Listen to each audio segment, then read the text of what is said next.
Fala, meus amores! A aula de hoje é sobre a origem da vida. Só que antes de falar disso, eu quero lhe dar um toque. Quando nós vamos estudar a origem da vida, fica sempre uma pergunta no ar. Tá, Deco? E como é que eu vou acreditar na origem da vida? Pelo lado da fé ou pelo lado da ciência? Eu, basicamente, não vejo nenhum problema em convergir essas teorias.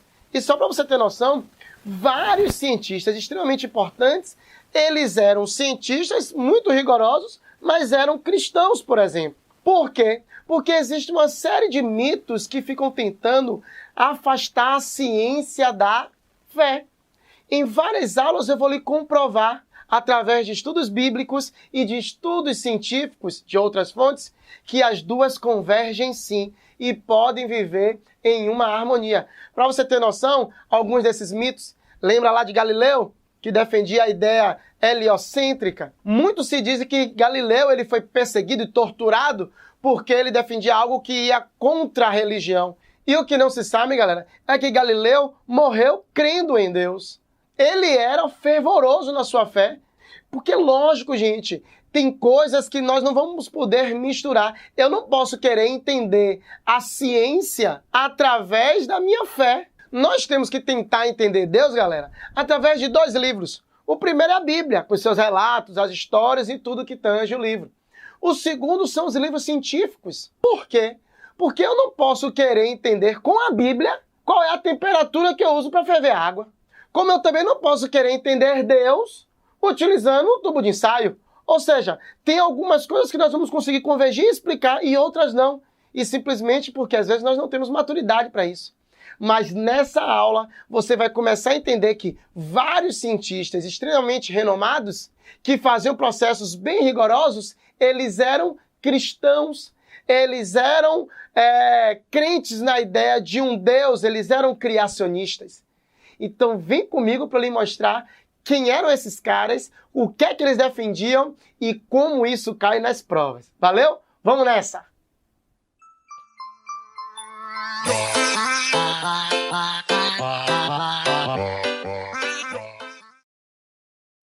Origem da vida.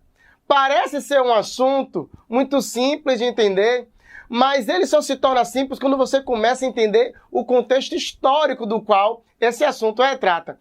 Só para você ter noção, a gente vai falar de uma série de teorias que eram defendidas por uma série de cientistas em momentos diferentes da história. Ou seja, é lógico que existem vários fatores que vão interferir nas buscas e nas descobertas dessas experiências.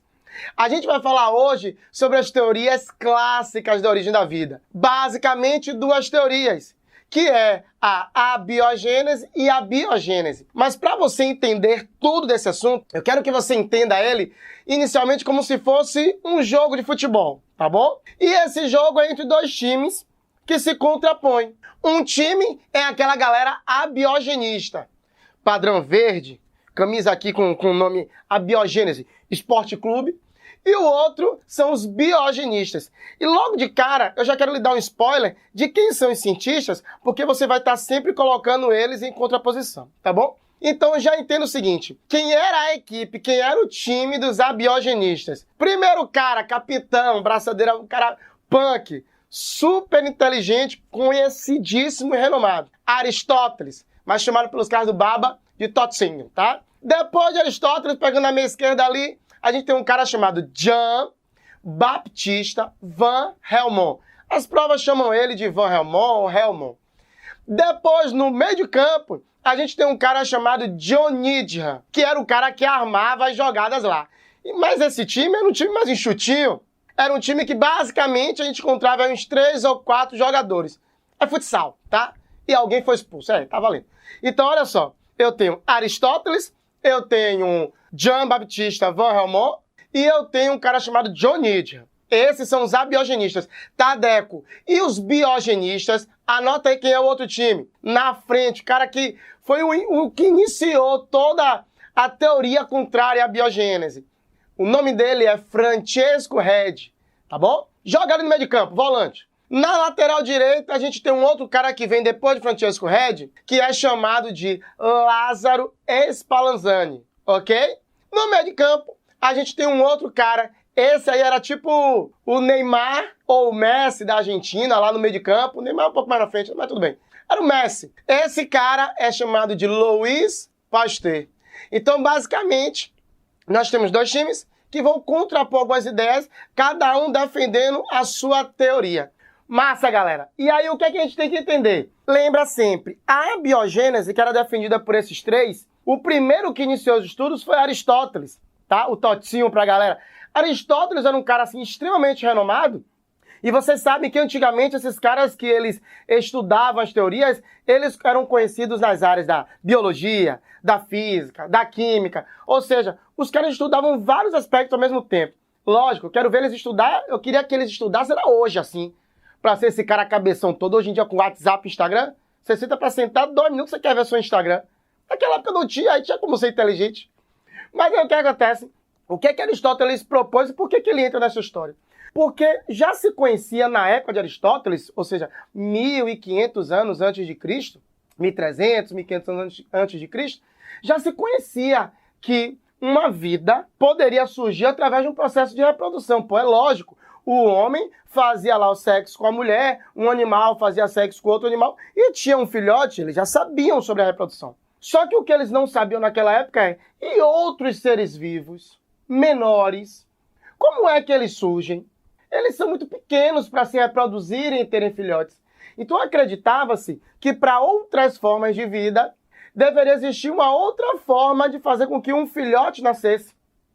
E aí Aristóteles propõe uma ideia que é o seguinte, cara, muito provavelmente essas formas de vida diferentes, que nós não conhecemos uma forma de reprodução, elas devem surgir porque na matéria, no corpo em que ela é formada, ela deve ter algum tipo de força, algum tipo de energia, ou deve vir alguma energia de fora que bata na matéria e faça com que essa matéria se transforme em algo vivo. Ele acreditava que uma matéria inanimada, e se ligue porque é assim que cai nas provas de vestibular, uma matéria inanimada poderia se transformar em uma matéria animada, em uma matéria viva. E isso, para acontecer, deveria existir nessa matéria o que nós chamamos de força vital, ou princípio ativo. Era tipo a energia, que na época eles pensavam que era a energia do Sol, que batia a matéria e transformava ela em algo vivo. Só que é interessante você saber o seguinte, como é que ele chega nessa ideia? Ele percebe que em algumas regiões, alguns materiais que não tinham vida, tinham um aspecto muito parecido com outros animais que tinham vida. Por exemplo, olha isso aqui. Olha aqui, ó. Isso aqui. O que é isso, Deco? Isso aqui, galera, isso é uma concha. Existiam conchas lá próxima à região onde Aristóteles morava, em que as conchas apresentavam essa coloração mais esbranquiçada e tal. E ele acreditava que essas conchas poderiam receber uma energia ou ter nelas, contida nelas uma energia, uma força vital, em que elas se uniriam e formariam algo com vida, como se fosse um ganso. É por isso que você vai ver sempre relacionado a Aristóteles essa imagem aí, ó. Dá uma olhadinha. Pronto. Além disso, ele achava também que sapos poderiam nascer através de lamas que estavam no brejo e recebiam uma força vital, ou tinham nela uma força vital. Cara, ele acreditava que várias coisas que não tinham vida poderiam se transformar em algo com vida. Essa teoria hoje pra você fica parecendo que é uma teoria idiota. Pô, mas como é que esse cara era tão considerado inteligente? Então é uma teoria idiota dessa. Só vou lhe dizer uma coisa, essa teoria durou 1000 anos, as pessoas acreditando nela. Pessoas extremamente inteligentes, inclusive até o tempo de hoje, reconhecidíssimas como Isaac Newton, acreditaram na biogênese. Então, pô, por quê? Porque quem estava postulando a teoria era um cara extremamente inteligente. É como se hoje, né, ele faleceu, tá, mas tudo bem, há 10 anos atrás, chegasse Steve Jobs e propusesse uma teoria. Pô, o cara é o cara. Você não vai acreditar? Uma galera vai acreditar. Por isso que a biogênese teve essa força. Só que os experimentos de Aristóteles, eles eram feitos, ou melhor, as observações de Aristóteles eram feitas de forma empírica. E essa palavra cai em vestibulares. Deco, o que quer dizer empírico? Quer dizer que você fez uma análise só com uma observação e um conteúdo prévio seu. Você não fez nenhuma análise mais aprofundada, metodológica. É como você chegar para alguém e falar assim, alguém que é moreno, e você fala, seu pai é negro e sua mãe é branca. Misturou e deu você moreno. Você acha que é isso, mas você não fez nenhum estudo aprofundado, você fez uma análise empírica da coisa. Tudo bem? Só que aí, depois de muito tempo, lá para o século XVI, depois de Cristo, vem um cara chamado Jean Baptista Van Helmont. Cara, ele é incrível. Por que é incrível? Porque eu particularmente não chamo nele de Jean, eu chamo ele de Jun. É Jean Baptista Van Helmont. Por que Jun deve? Porque esse cara era um jumento. Por que ele era um jumento? Ele simplesmente fez o seguinte: eu preciso desenvolver uma teoria e um experimento que comprove que a abiogênese, que é o que ele acreditava, de fato é certo. Porque não existia nenhum experimento que comprovasse isso. Entende? Tá, Deco. E qual é o experimento que Jean Baptista faz? Olha só. 2 experimentos. Um consagrou ele de forma até imbecilizada. Apesar de o cara, eu tô brincando, porque o cara era brilhante. Ele era um médico de Bruxelas. Ele é considerado o pai da bioquímica, só pra você ter noção. Porque ele resolvia várias questões fisiológicas através de estudos químicos. Mas ele ficou consagrado por um experimento. Ele simplesmente tentando comprovar a abiogênese, ele montou um processo em que as provas vão ter como resposta o seguinte: Jean Baptista Van Helmont não utilizou de métodos científicos aprofundados. Essa é a resposta. Por quê? Porque ele simplesmente pegou um pano, segundo ele, se a gente pegasse um pano qualquer, uma camisa que estivesse extremamente suada, encharcada, e nós jogássemos nela, trigo, e colocasse essa camisa, esse pano, em algum canto sossegado, escuro, após 21 dias aproximadamente, se nós retornássemos lá, seria possível perceber que o suor entrou em contato com o trigo e, através da força vital ou princípio ativo que tem no suor, nasceriam ratos do trigo junto com o suor. E simplesmente ele chegou lá depois de 21 dias e encontrou, logicamente, os ratos. E ele se chocava porque ele falava assim: incrivelmente, é possível notar que os ratos, eles não nascem diminutos, eles não nascem como filhotes, eles já nascem adultos. Tipo, ele nunca pensou, ele não parou para pensar que o rato já vinha de outro lugar, grande, adulto. Ele achava incrível que a biogênese já formava um indivíduo completo. Mas o outro experimento que você vai ver em algumas provas de vestibulares aqui no Nordeste, tem muitas provas assim também, é o experimento dele com salgueiros. Por quê? Porque ficou muito batido já esse experimento da camisa, ficou muito fácil. E ele fazia experimentos também com o desenvolvimento de plantas. Ele foi um grande estudioso da fisiologia das plantas. Só para você ter noção, e pega isso aqui que você não encontra em qualquer lugar, quem foi a primeira pessoa a falar sobre o gás dióxido de carbono foi Jean Baptista Van Helmont. Só para você ter noção, ele era um cara inteligentíssimo.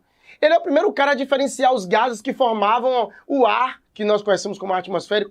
Ou seja, ele era um cara que estudava as plantas e ele fez um experimento seguinte. Ele pegou 90 quilos de terra seca, colocou um salgueiro, uma muda de salgueiro que pesava aproximadamente 2 quilos, e depois ficou somente colocando água nessa planta durante um período de 5 anos. Depois do período de 5 anos, ele foi analisar, ele tirou o salgueiro e pesou o salgueiro.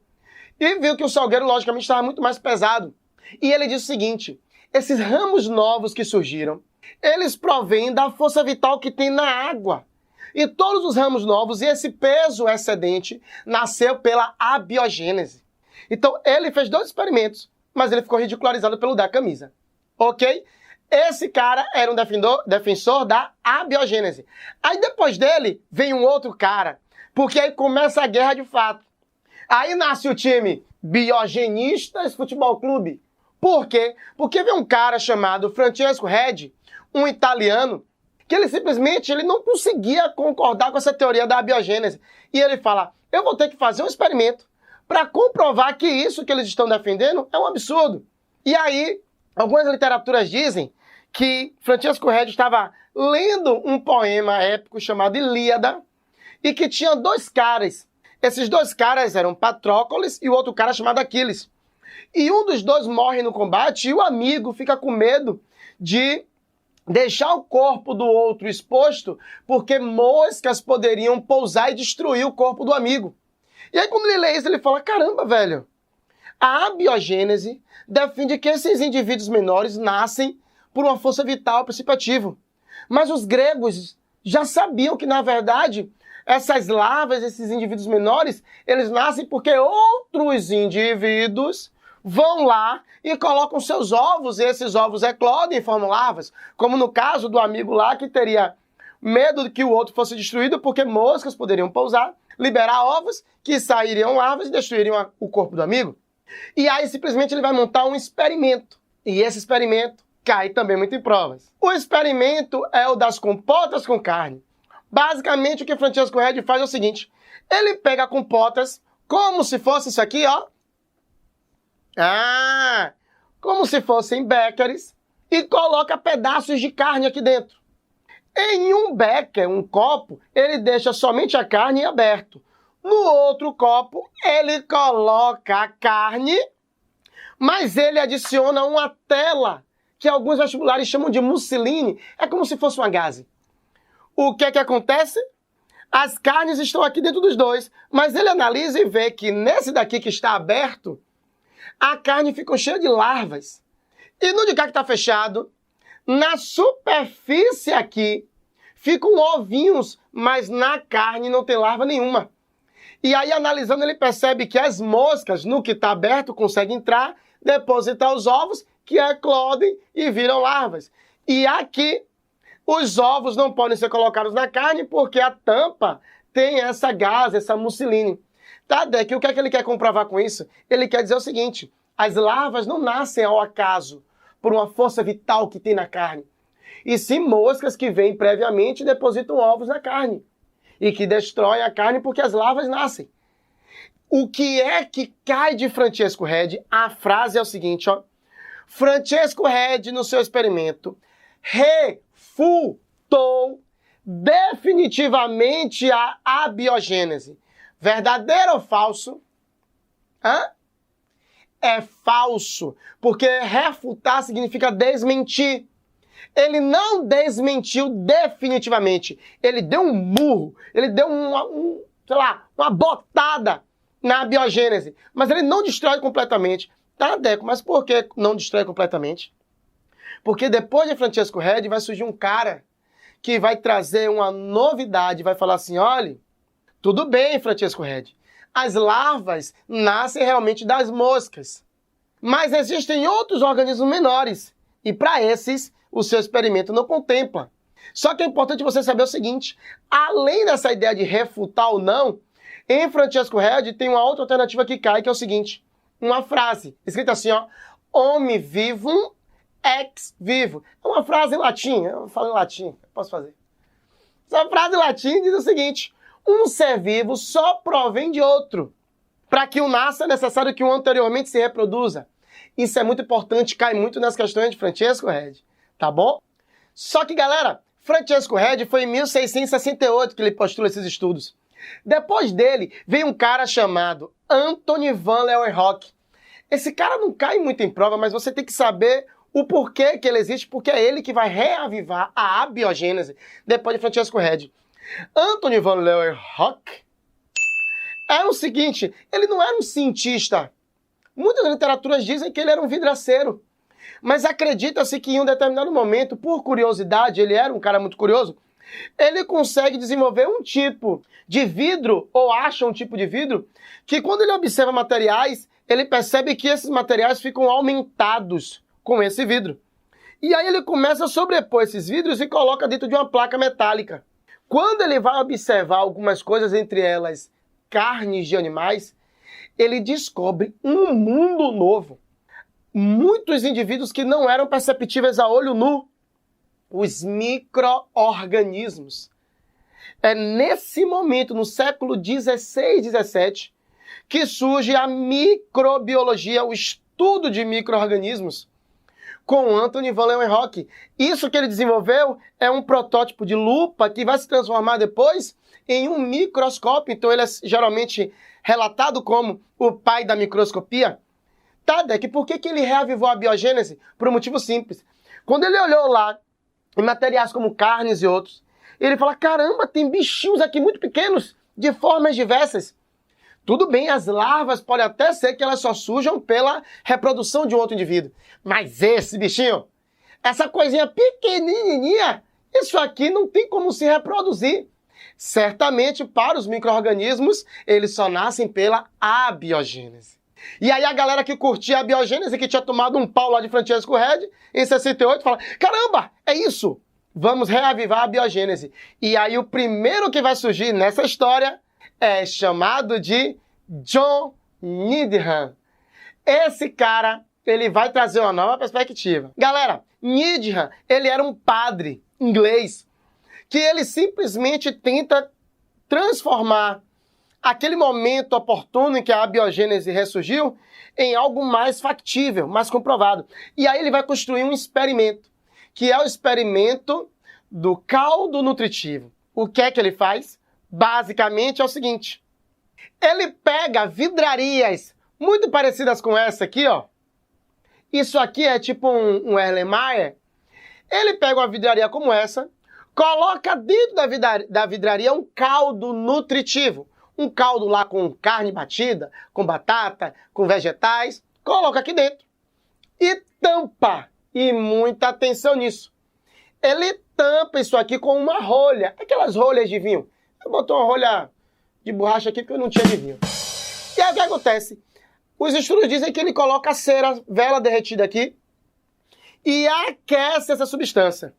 Só que ele aqueceu durante 30 minutos e vedou com rolha e cera.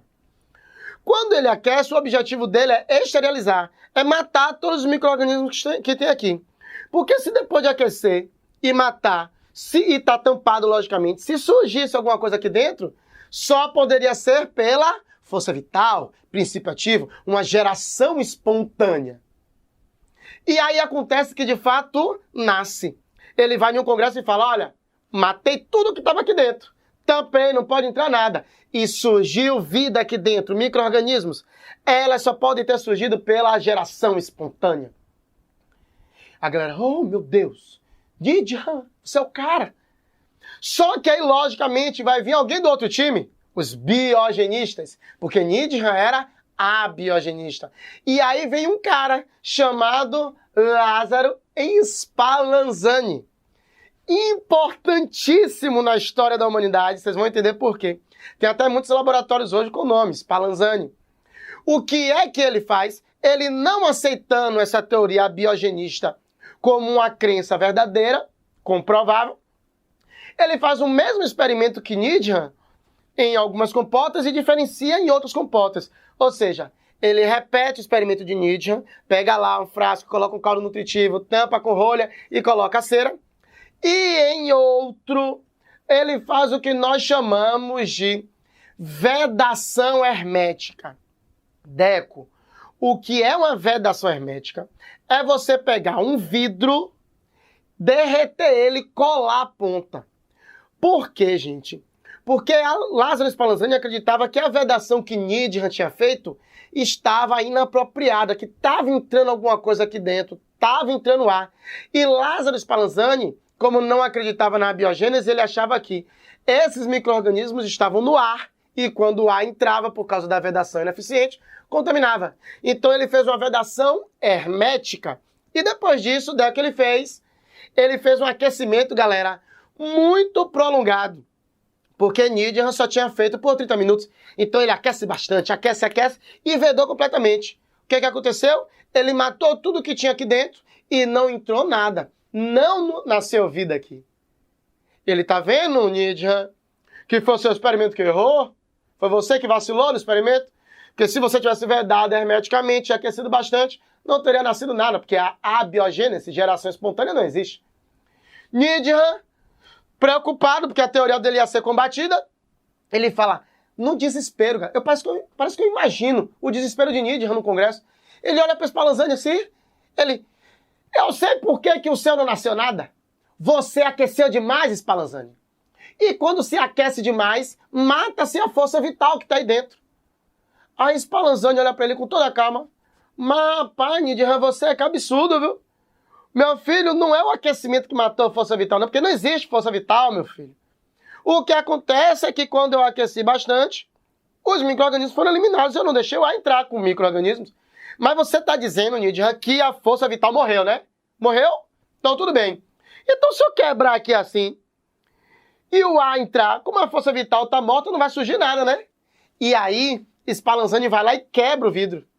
Quando quebra o vidro, vai entrar o ar com o micro-organismo. Nós hoje sabemos que é isso que está contaminando. E aí entra o ar e contamina tudo e nasce micro-organismos. Aí Spallanzani vira para Nietzsche e fala: eu não disse a você que é no ar que tem micro-organismos? Você não disse que a força vital tinha morrido? Tá aqui, surgiu vida. Tá vendo que não existe força vital, Nietzsche? Aí, galera, eu acredito que Nietzsche, no desespero total, vira pra ele e fala assim, ó: é que eu pensei que tinha morrido, mas na verdade ela só tava fraquinha, a força vital. Quando você deixou o ar entrar, o ar ressuscitou o Spallanzani, a força vital. E aí, qual é a grande questão, galera? Tinha que surgir um experimento que permitisse que o ar entrasse, mas que os micro-organismos não. Porque se o ar entrar e não nascer nada, teoricamente teria, segundo Nietzsche, que reavivar a força vital. Se o ar entrar e não nascer nada, quer dizer que de fato são os micro-organismos que estão no ar. E vai vir um cara agora, o que mais cai em provas. E esse cara vai conseguir fazer um experimento em que justamente o ar entra e não entra os micro-organismos. Quem é esse cara? Louis Pasteur. Só que, galera, antes de falar de Louis Pasteur, eu tenho que reafirmar algumas coisas para vocês. Primeiro, quais são os erros cometidos por Nietzsche? Vedação ineficiente e o tempo de fervura, que também não foi suficiente, foi um tempo curto. E o que é que Spallanzani não conseguiu comprovar? Ele não comprova que a abiogênese está errada, porque ele não consegue fazer um experimento para contrapor definitivamente Nietzsche. Pega isso. E é importante você saber de Spallanzani porque ele simplesmente foi um cara que trouxe uma nova teoria, um novo conhecimento para as ciências daquela época.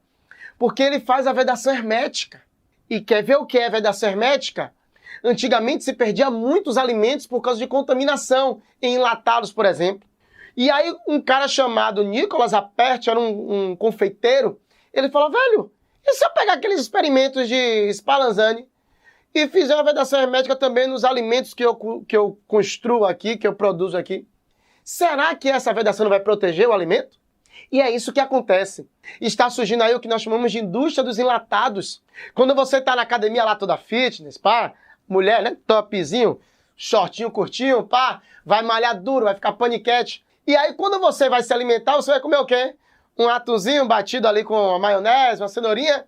Mas a lata do atum tá o quê? Vedada hermeticamente. Quando você vai viajar, que o cara fala assim, portas automáticas e fecha a porta do avião, aquela vedação é uma vedação hermética, sacou? Ou seja, existem várias aplicações de vedação hermética na sociedade. Quando você vai praticar um mergulho, o óculos, quando veda nos olhos, nessa cúpula aqui, nessa região da face, é uma vedação hermética. Tudo isso provém através dos estudos de quem? De Lázaro Spallanzani. Então, Lázaro Spallanzani tem uma aplicação gigante para a cultura alimentícia, para a indústria de enlatados. Valeu? E aí agora vai chegar ele, o cara, meu irmão. Louis Pasteur, mais ou menos ali em 1859. Um detalhe importante é o seguinte, galera. Existe uma academia, que era a Academia Francesa de Ciência, em que os caras ficavam o tempo todo trazendo novidades e aquilo era postulado como teorias. Só que a abiogênese e a biogênese ficavam nesse conflito e não havia até o momento nenhum experimento que comprovasse uma das duas. Aí a Academia Francesa lança um prêmio, que é o Prêmio Alhumbert, que é tipo uma premiação em dinheiro para financiar estudos para o cara que resolvesse o problema. Fizesse um experimento que comprovasse definitivamente, refutasse definitivamente uma teoria e comprovasse a sua. E aí vem Louis Pasteur. Pô, ele pensa, pô, vou ganhar grana se eu conseguir sair. A galera pensa que ele foi porque ele era um cientista. Nada, dinheiro, meu filho. O cara queria financiar os seus estudos. E aí ele constrói um experimento, que é o experimento do pescoço de cisne, o experimento mais cobrado em provas. Como era esse pescoço de cisne? Tá aqui. Era basicamente isso aqui o experimento de Louis Pasteur. Ele tinha lá, deixa eu soltar isso aqui. Ele tinha lá uma vidraria, tipo um balão volumétrico como esse, e ele coloca o seguinte, dentro do balão ele coloca um caldo nutritivo, uma infusão cheia lá de nutrientes e tal.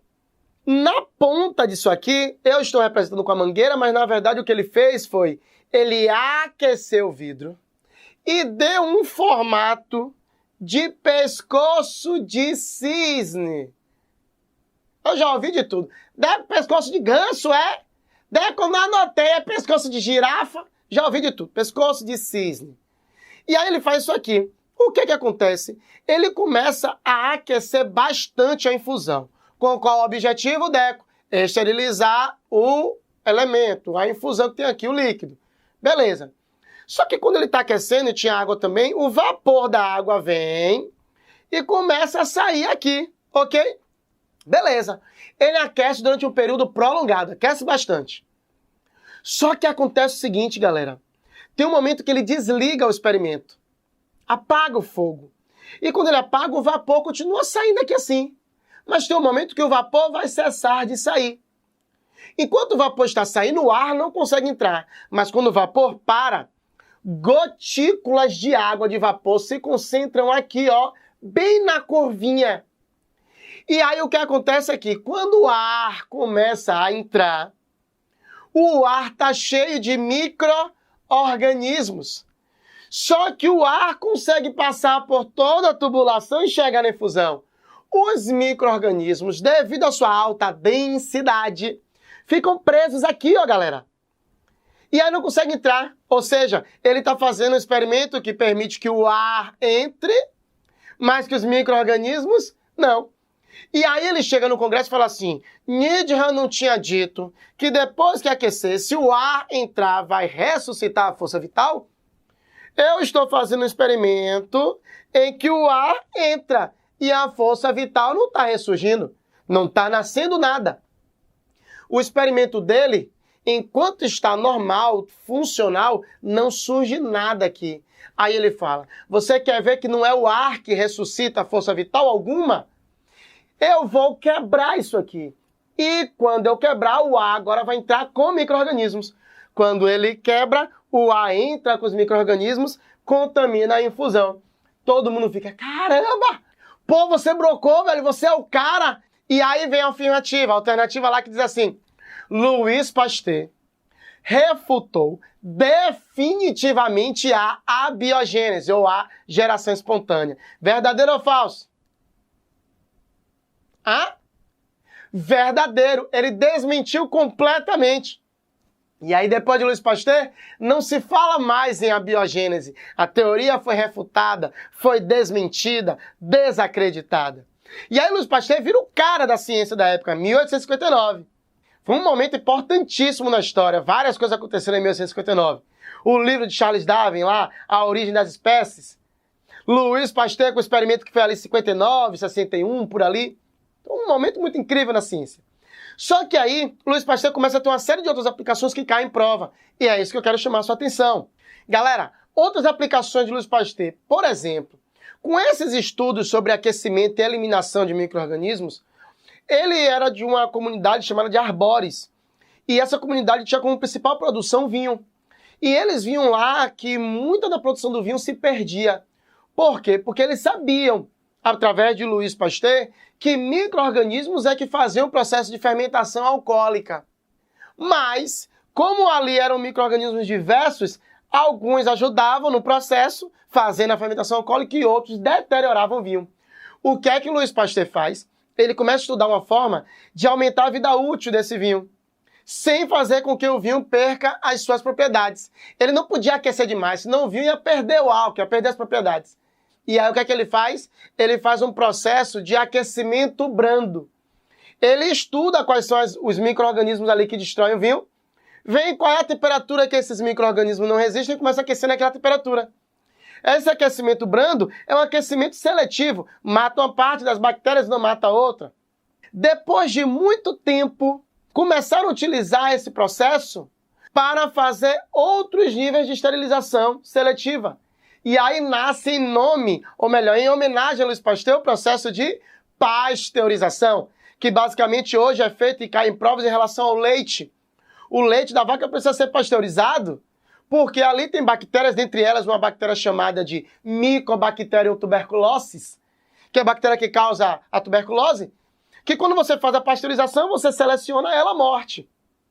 Então, olha a importância de Pasteur, processo de pasteurização, processo de fermentação do vinho, que vai depois desembocar também em outros tipos de fermentação. Ou seja, muito importante. Outra coisa importante, Louis Pasteur começa a fazer estudos sobre micro-organismos que causavam doença em outros animais. Como, por exemplo, o bicho da seda. Ele simplesmente faz um estudo em bichos da seda que estavam contaminados, resolve o problema e a produção de seda aumenta absurdamente. Ele ganha muito dinheiro com isso. Ele teve uma certa importância nisso também. Mas, para além dessa questão da economia, ele teve uma importância gigante na medicina. Tanto é que Louis Pasteur é considerado por muitos como o pai da imunologia, o pai da microbiologia. Por quê? Porque Louis Pasteur ele faz também alguns estudos relacionados a doenças. E só para você ter noção, Louis Pasteur incentivou uma galera. Teve um cara que eu acho incrível esse aqui, chamado Joseph Lister. Esse cara, ele era um cientista e um cirurgião, um médico super famoso, tinha um hospital próprio. E esse cara simplesmente, ele ficava assim, muito angustiado, porque naquela época, 1850, 60, o índice de mortalidade em pessoas que eram amputadas era absurdo. Só para você ter noção, tinha um nível de 45% das pessoas que entravam para fazer a cirurgia de amputamento, as pessoas morriam. Imagine, você já entrava o quê? Vendo uma porta branca se abrindo, um anjo falando, venha, né? Imagine. E aí ele começa a ver os estudos de Louis Pasteur e fala assim, caramba, será que esses micro-organismos que causam doenças nos outros animais também não causam doenças nos seres vivos? Será então que quando eu corto uma pessoa no processo cirúrgico, o ar que tem esses micro-organismos causadores de doenças não entram no corpo, infeccionam e matam a pessoa? Então eu vou fazer o seguinte, vou pegar os estudos de Louis Pasteur e vou começar a desenvolver substâncias que esterilizem todo o ambiente onde eu vou fazer a cirurgia. E aí olha a importância com a química, porque ele usa um ácido chamado de ácido carbônico, constrói lá tipo um burro mecânico, um negócio que ele borrifava, e ele chega na sala cirúrgica e borrifa ácido carbônico e tudo. Psh, psh, psh, psh. Vai botando para quebrar lá. Pega os materiais dele de corte, né, bisturi e tudo mais, e aquece bastante, que nem Louis Pasteur. Galera, quando ele faz o primeiro processo cirúrgico, que é em um menino que teve uma fratura exposta, só para você ter noção, o menino sobrevive, ele vai fazendo cirurgias, o índice de mortalidade cai de 45 para 15. Revolução na medicina. E, logicamente, esse cara começa a desenvolver outros estudos. Só para você ter noção, uma das substâncias que esse cara utiliza ganha em sua homenagem o nome de Lister, de Listerine. Listerine. Só para você ter noção, o primeiro antisséptico que foi chamado de Listerine e que hoje é um antisséptico bucal é em homenagem a Joseph Lister, que foi um cara que aprendeu com o Louis Pasteur. Olha a importância disso pro Enem. É gigante. E aí depois de Joseph Lister vem outros caras. E vem um que também cai muito em provas de medicina, chamado Robert Koch. Robert Koch, ele é um cara que simplesmente ele pega os estudos de Louis Pasteur. Ele não era um cientista famoso, mas ele começa a estudar esses micro-organismos em relação à fisiologia humana. E ele descobre que vários micro-organismos desses causavam doenças. Dentre elas, o antraz, que era chamado de carbúnculo, a cólera. Ele também estudou sobre tuberculose. E aí o que acontece? Enquanto Joseph Lister, Robert Koch estão lá estudando doenças em seres humanos e começam a se destacar muito na ciência, Louis Pasteur estava resolvendo um problema de micro-organismo em bicho da seda, em leite, em vinho. Aí ele bota o olho e fala assim, caramba, esses caras estão ganhando muito dinheiro com isso. Vamos estudar as doenças causadas nos seres vivos. E aí ele começa a desenvolver estudos a partir dos estudos também de Robert Koch. E ele simplesmente desenvolve algumas formas de evitar a contaminação com micro-organismos. Para você ter noção, ele começa a estudar o antraz e ele desenvolve uma forma de vacina, de um método preventivo para evitar a contaminação com o antraz. A primeira forma de vacina, nesse contexto mais microbiológico, é Louis Pasteur que traz.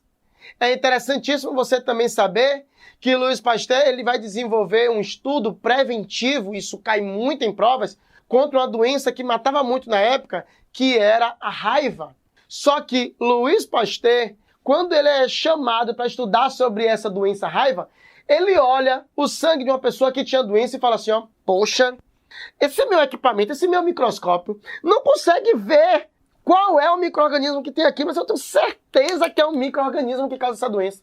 O meu equipamento não é capaz de ver, mas fica certo que é causado por um micro-organismo. Que micro-organismo é? Menor do que uma bactéria, um fungo, que não pode ser visto em qualquer microscópio.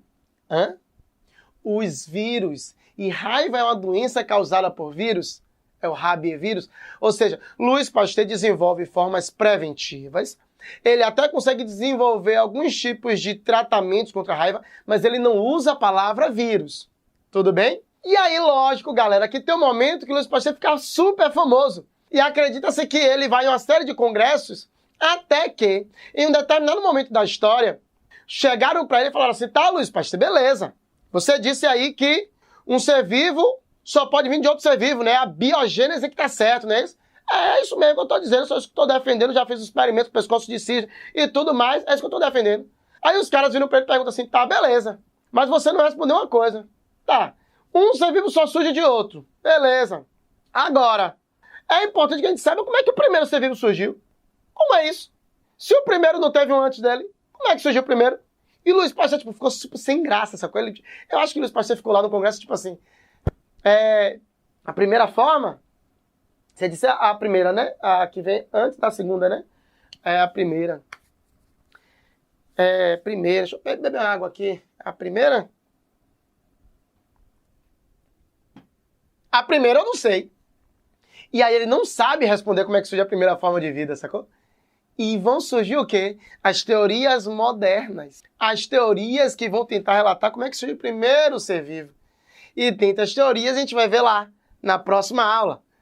Evolução, química, panspermia, criacionismo. Teorias que caem pra caramba. E agora, galera, eu quero dar um toque pra vocês. Ó, aqui embaixo vai ter um PDF com tudo o que é mais importante sobre o conteúdo da origem da vida em relação às teorias clássicas. E um detalhe importante. Essa aula é super interessante e importante porque é uma questão de nível baixo que cai em provas. Você sabe que pelo TRI você não pode errar questões de nível fácil. Mas a porcentagem desse conteúdo, teorias clássicas, em todas as questões que nós analisamos, foi só de 7%. Não cai muito. Então, quando você for estudar, você vai dar aquela estudada, pegar o PDF, ver o que é que cai, mas não se detém excessivamente nesse assunto. Valeu, galera? É isso aí, a origem da vida, teorias clássicas. E espero que vocês tenham gostado e que Deus abençoe vocês. Valeu? Vamos nessa!